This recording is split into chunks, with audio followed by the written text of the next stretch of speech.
Il y a une infinité de tests, et une infinité de tests manuels. Dans les principes de tests logiciels, les tests exhaustifs sont impossibles.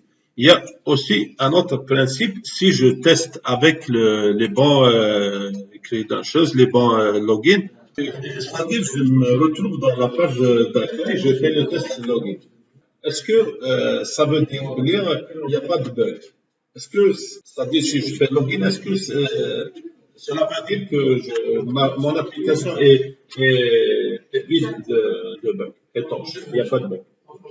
Est-ce que vous pouvez faire une assertion comme quoi le fait que je me suis logué, ça veut dire c'est zéro bug? Pourquoi? Non, je parle de test. Je parle de ce test que je viens de dire. Donc, tu peux dire que ça veut dire qu'il n'y a pas de bug dans ton application. On ne va pas rentrer dans, ça veut dire parce que pour les tests, les techniques, c'est les techniques de test. Il y a des tests, des techniques de test boîte blanche, il y a des techniques de test boîte noire. Si tu parles de boîte blanche, c'est que tu regardes le logiciel comme il est transparent, soit les lignes de code, soit les if statements, soit les boucles. Vous voyez, c'est-à-dire considérer comme boîte noire. Vous voyez, c'est comme un bloc, stockage des entrées. Mais la question, je suis précis. Est-ce que le fait que je me suis logué, c'est, il y a l'application sert les bugs. Parce que dans les tests logiciels, il y a un principe dans les tests logiciels, c'est-à-dire l'absence de bugs est une vue de l'esprit. Les tests sont faits pour, c'est-à-dire pour détecter des bugs et ne pas pour certifier que l'application est vide de bugs. Peut-être, d'ailleurs, tu te logs, tu l'as pas vu, mais tu peux pas faire une assertion comme quoi il n'existe pas. Peut-être il est léché quelque part. Donc, il faut pas dire que le fait que comme tu baisses les bras, c'est bon l'application. Il faut trouver d'autres stratégies pour voilà. Cela, je me dialogue. Donc, pour vous dire, il n'y a rien qu'une simple fonctionnalité login, ça nécessite à peu près, c'est-à-dire des milliers, voire une infinité de tests. Alors, c'est quoi la solution? Est-ce que je vais m'amuser à écrire 1000 tests, même si tu automatises? Parce que c'est quoi l'automatisation? Tu as un test manuel qui va écrire un scénario manuel. Une fois que tu l'as validé manuellement, pour ne pas le répéter, tu vas l'automatiser, le scripter. Mais c'est quoi le client, il a ses exigences, tu essaies de valider les exigences du client. Est-ce que cette application répond aux exigences du client? Donc, c'est quoi la solution pour optimiser tout ça? Donc, comme les tests exhaustifs sont impossibles, il faut faire des priorités par rapport à la sécurité, par rapport à ce qui est important. Donc, tu prends les tests prioritaires et puis tu sélectionnes de bons candidats, de tests candidats pour les tests. Donc, tu peux pas t'amuser à... Dans les tests, il y a ce qu'on appelle la stratégie de test. Ça, on va le voir une autre capsule. Il y a une stratégie de test, un plan de test, et puis les étapes de test, le cycle de vie d'un bug, tout ça, ça se gère. Il y a des outils. Le temps, on va organiser des rencontres. On va prendre Jira, par exemple, comme outil. On va voir comment ça... pour le moment, le focus, il faut pas perdre le focus, c'est juste pour les tests. Tout là, on va automatiser ça.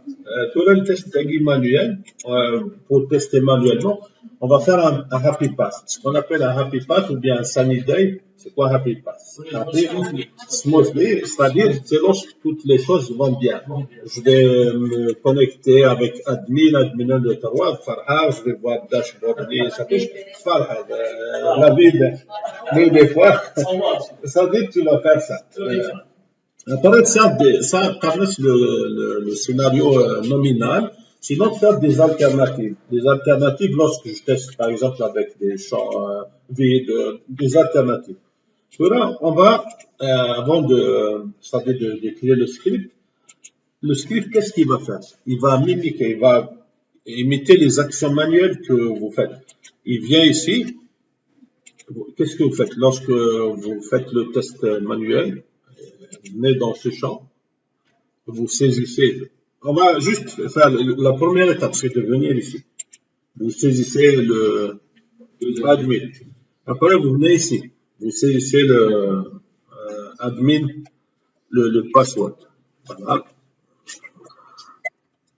Après, ce que vous allez faire, vous allez cliquer sur le bouton login.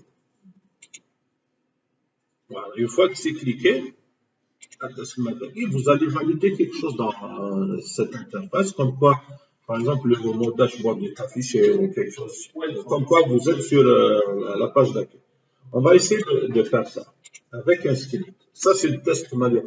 Et puis, un script, si vous écrivez juste le username, password, login, et puis vous connectez ça, c'est pas un test. Un test, il faut qu'il y ait une insertion, une validation. Si vous n'ajoutez pas de validation, c'est pas un test, c'est juste un script. Oui, c'est une validation, c'est-à-dire là, expected value versus actual value. C'est-à-dire la valeur attendue, c'est ta consigne versus pas obtenue par. Elle se fait, elle peut se faire au niveau front et elle peut se faire au niveau back. Justement, là, on va juste pour exercer, c'est-à-dire pour باش تنظيم السكريبت unique va localiser cet élément et puis agir sur lui en saisissant le admin. Comment vous allez faire? La première chose, il faut savoir comment localiser cet élément. Ça, c'est un web element. C'est un élément HTML. Si je fais comme ça, ok, pardon, je fais escape. J'agrandis un petit peu la console. L'élément là, web, c'est ça. Je vais venir localiser quelqu'un. Il est là dans le dos. Inspecter, clic droit, et puis je vois mon champ. Aussitôt que je dépose la souris, il est mis en surbrillance ça, c'est l'élément HTML. Alors, il faut le localiser. Parce que le script, c'est quoi? C'est ce que vous lui demandez de faire. Il va vous obéir. Ici, il faut lui spécifier le chemin, et puis une fois qu'il a retrouvé l'élément, il faut qu'il fasse quelque chose. L'action, c'est de saisir du contenu dans ce champ-là. Alors, d'abord, on va voir comment, c'est-à-dire c'est quoi la stratégie de localisation des éléments. Ça, c'est la première étape dans les tests logiciels. Et aussi, avant d'aborder la stratégie de test, il faut comprendre un petit peu la structure de HTML. Mais il faut il n'y a pas de participer. Bon, si je viens, en tout cas, deux choses. Vous allez sur n'importe quelle page web, sur n'importe quel site web, vous faites inspect, il vous donne ça. Il vous donne le code AGI. Si je réduis le tag AGI, la balise, ça me donne ça. Mais si je fais un clic droit également, afficher le code source de la page, ça m'affiche ça.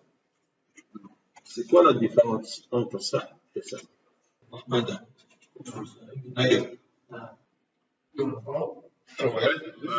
Oui, quoi d'autre?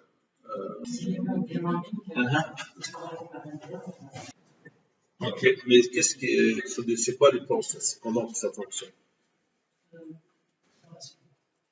JavaScript, oui, c'est le langage par excellence des navigateurs. L'environnement l'environnement d'exécution JavaScript, c'est le browser, c'est le navigateur. Cela, avec Node.js, même aussi, c'est le runtime de JavaScript côté serveur. Mais pas que ça.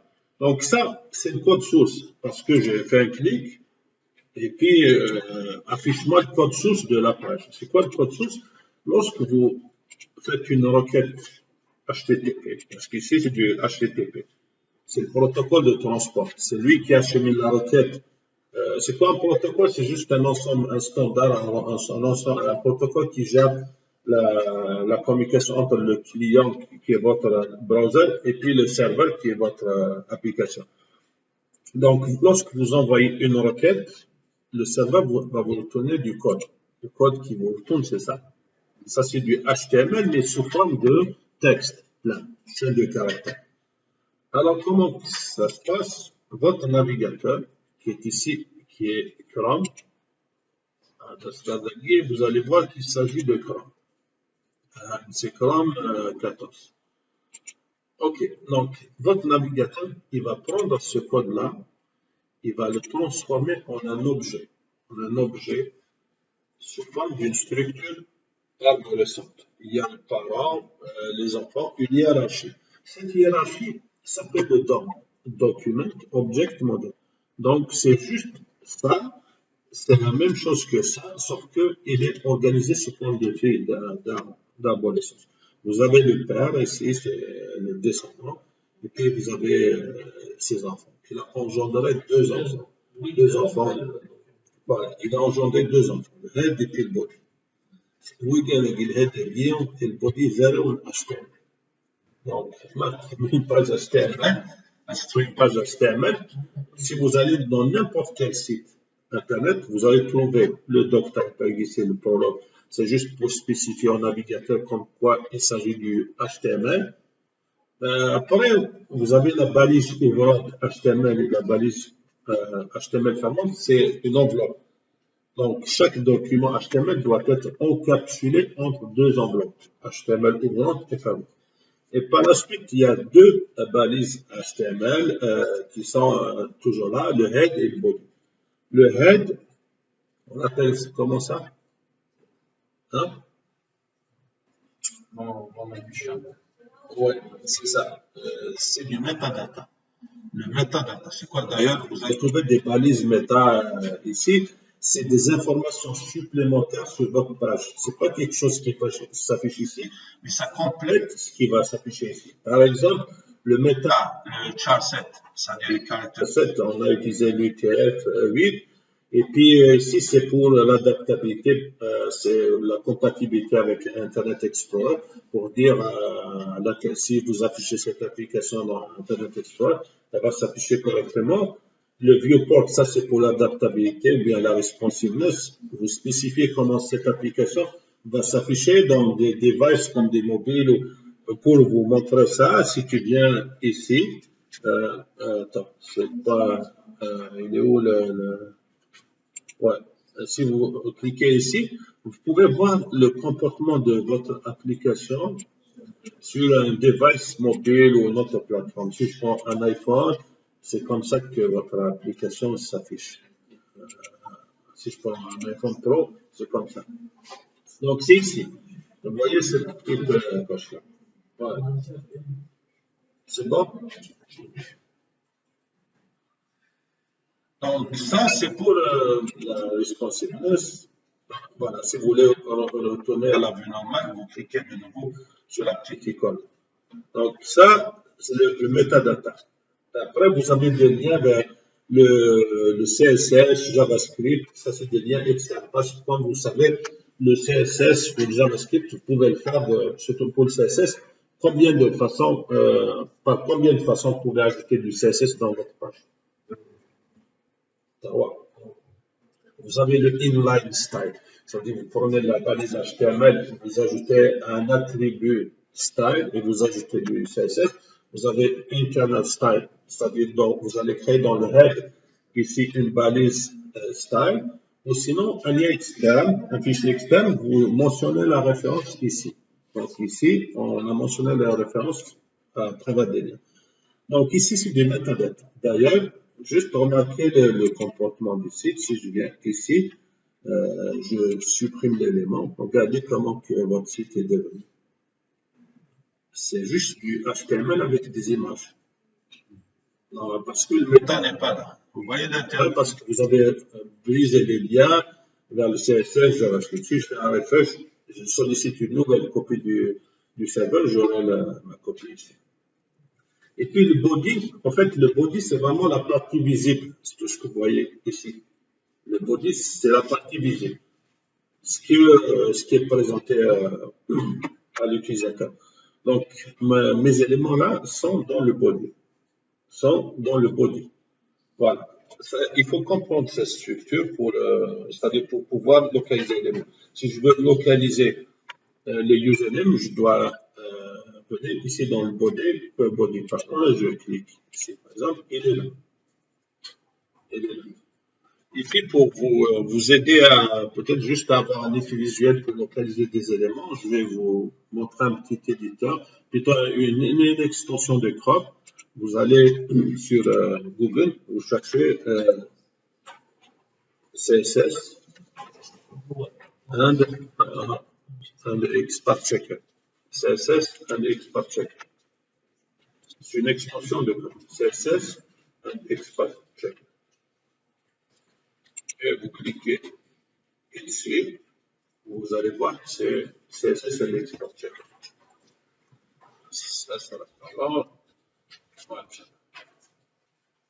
Vous l'ajoutez comme extension à Chrome. Ça, c'est un outil, c'est une extension de Chrome qui va vous aider visuellement à voir si vous avez localisé correctement l'élément ou non. Voilà. Vous l'ajoutez juste là. Une fois que c'est ajouté, vous allez le trouver ici, dans les extensions, la petite barre que clique ici. Après, tu viens dans la petite tâche ici. Ah oui, pour la barre à guide, la barre, vous voyez les tarots.u. Vous pouvez la docker comme vous voulez. Lorsque vous voyez que c'est bleu, elle est dockée ici en bas. Docker, c'est la fixer. Si je veux la fixer à droite, je clique ici, elle est là. Si je veux la fixer à gauche, elle va être là. Si je veux la mettre flottante, je peux avoir deux écrans.